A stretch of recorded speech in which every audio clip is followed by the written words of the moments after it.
Hello, good morning everyone. Welcome to my presentation today. I'm going to present our paper titled A Comparative Study of Frequency Log Loop and Phase Log Loop in Boost Converter Control for Smart Greenhouse Farming Applications. I'm Miao from Coventry University. So as you can see in this figure, it gives you an overview of the purpose system that we are considering. So our target application is smart greenhouse farming. In smart farming, our plants grow under light in a controlled environment condition. Now to power this light, we are using light emitting diode. So one question that normally comes that how can we power this LED light? This LED light, we can use different kind of sources. They can be powered through renewable energy sources like solar panel or the grid. And typically in a microgrid or in grid connector mode, we have the AC power. So at this AC power, we have to convert it into DC because LED driver require DC power. In smart farming, we need to use the light a lot. As such, if we can reduce energy consumption, it will make the overall system more efficient. So by enhancing the efficiency of LED driver, it will improve the energy efficiency, reduce carbon emission, and increase the economic viability. However, there are some challenges for LED driver. So the first thing is that LED lights use diodes. So they are non-linear load. Whenever non-linear loads are connected, what happens is they introduce the harmonic distortion. Harmonic distortion means distortion in the sinusoidal voltage and current. What happens if we have sinusoidal harmonic distortion? It will increase the power loss. So if the power loss is increased, the efficiency will be decreased. Means to get the same power output, we have to give more power as input. As a result, it will make smart farming economically less attractive as more power consumption. Means we will have to use more money to produce the required amount of crops. Now, how can we reduce the harmonic distortion? A simple solution is to use power factor correction circuit, and this is considered in our work. So here you can see the key component of LED driver. The LED driver we are assuming it is connected from AC grid, and from the AC grid, the AC voltage will be fed into the full bridge diode rectifier. The rectifier will generate a pulsating DC, so this power will be used in a boost converter to boost out the voltage to the desired level, and the output voltage should be a constant voltage. So now in the LED driver converter system, we have a AC-DC part which convert AC to pulsating DC, and then we have the DC-DC part which actually provide the required constant voltage output to supply the LED driver. So in the control system circuit, we can see here, the objective of this circuit is to generate the switching signal for the power semiconductor switches and also synchronizations. So we have to make sure that the source current that we are drawing from the grid is in phase with the grid voltage. Also reduce the total harmonic distortion and reduce the switching loss. All these things can be done through control system of LED driver. So the purpose of this work is to study comprehensively the performance of PLL and FLL in controlling the boost PFC converter. These two techniques are very common in grid synchronizations. So now I will give you a short description of phase log loop and frequency log loop that we are considering in this work. So conventionally, phase log loop is developed for three-phase system. In three-phase system, we have three signals. After part-clock transformation, we get two signals. They are orthogonal to each other. In the single-phase system, we do not have orthogonal signal. So we have to use orthogonal signal generator. In this work, we are using all-pass filter as the orthogonal signal generator. Although all-pass filters do not provide any harmonic robustness, but it is very easy to implement. As you can see here, it is first-order system and it does not have any tuning gain. It is very easy to implement compared to some other kind of orthogonal signal generator. And this all-pass filter is very suitable for low-cost embedded system implementations. And once we have the orthogonal signal generator, we can implement the conventional PLL.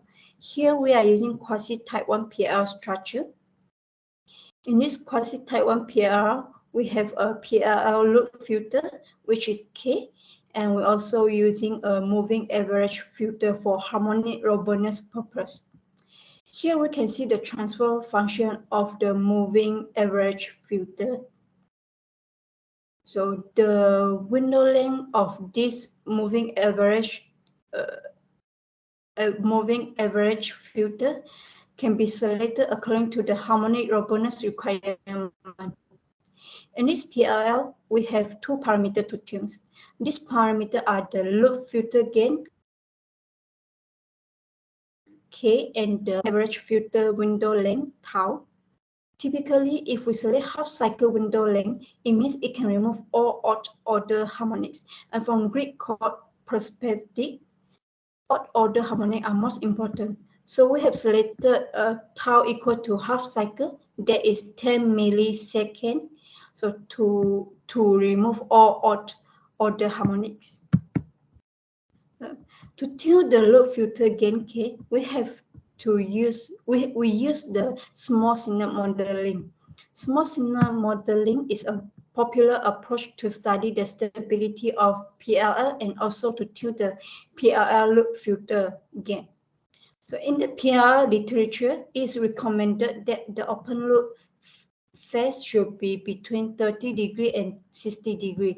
So here we can see the evolution of the phase margin as a function of the loop filter gain. 30 to 60 degree is the recommended range. So we have selected the middle point, which is 45 degree. And from this graph, we can see that 45 degree actually represent the loop filter gain of 1,275. So that's why this value is selected for the PLL. Now I'm going to give you a short description of frequency log loop. So frequency log loop is another popular approach for grid synchronization purpose. Here we can see the basic diagram of a frequency log loop using second order generalized integrator as the orthogonal signal generator. So previously we have seen all-pass filter as orthogonal signal generator. Here we use second order generalized integrator, which is SOGI. So as you can see in this FLL, we need orthogonal signal, and then the orthogonal signal were used for frequency estimation purpose. So why? We have selected SOGI because SOGI provides excellent filtering. So why? Here we can see that the in-phase signal has a bandpass filtering property, whereas the quadrature signal has a low-pass filtering property. This filtering property means even if there is harmony in the grid, this SOGI filter can attenuate most of the harmonics.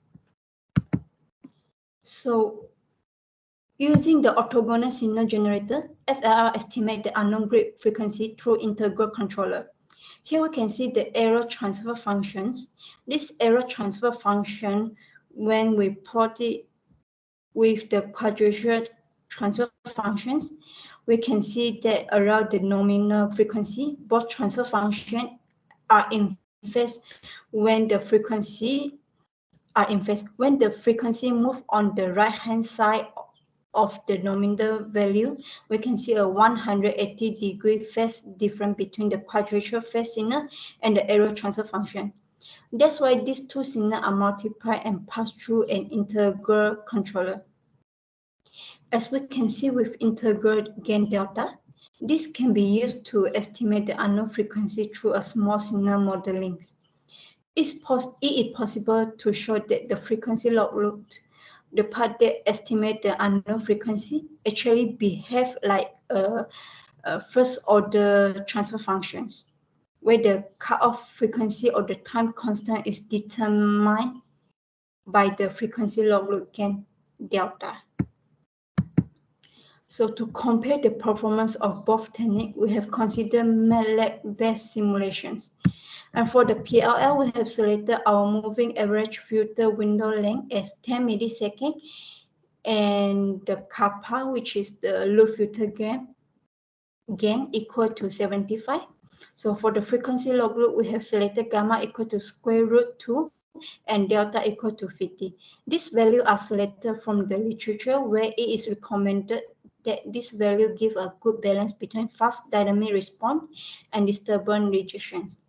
For the simulation scenario, we have considered harmonic in the grid voltage, and the considered harmonic order is third order, fifth order, seventh order, and 11th order. So here on the right, we can see the amount in per unit. Here we are showing the result of two simulation case studies. In the first case, we have considered the harmonically distorted grid voltage of 25% voltage set in the fundamental component only. As we can see here, the distortion in the current, it is clear evidence from the figure on the left that the result obtained from PR is very symmetric and sinusoidal, whereas the result obtained from FLL is not very sinusoidal, which is evidence from the total harmonic distortions. We can see that PR is significantly less distorted compared to FLL. So in the second case, we have considered voltage sway of 25%, and similar scenario can be observed. Although in this case, the difference between total harmonic distortion is lower compared to the first cases. So in a summary, in the test one, the total harmonic distortion in source current by PRR is 58% lower than the FLR. And in the test 2, the total harmonic distortion in source current by phase solo is 15% lower than the FLL. And also in the both tests, dynamic performance of PRR is slightly better than FLR in the steady state. One thing to note here, that the total harmonic distortion of PRR was less than 5% in all cases. So this certificating power quality standards, such as IEEE standard 519, as such, this offer better solution compared to the FLL for boost PFC converter control. So results show that PLL can obtain lower total harmonic distortions compared to frequency log loop. So the lower total harmonic distortion will make the smart greenhouse farming more energy efficient. So that's all for my presentation. Thanks for your attention.